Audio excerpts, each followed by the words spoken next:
Welcome to the Slop Farm. Enjoy the video. In this video, I will explain how to use lion's mane powder.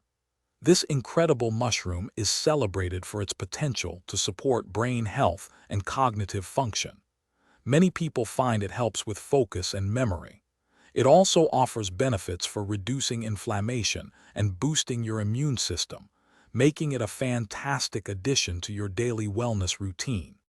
When starting with lion's mane powder, a typical daily dose ranges from 500 milligrams to 3 grams.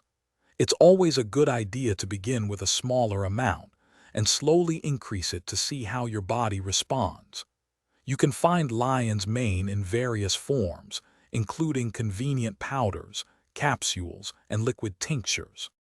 Incorporating lion's mane powder into your diet is surprisingly simple.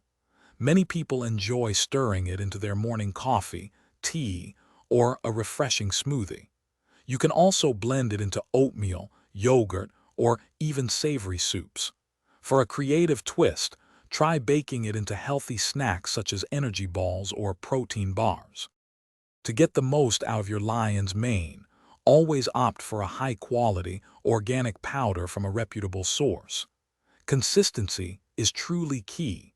Regular use over time yields the best results. Remember, before adding any new supplement to your regimen, it's wise to consult with a healthcare professional to ensure it's right for you. Thanks for watching. Consider subscribing if we helped you today.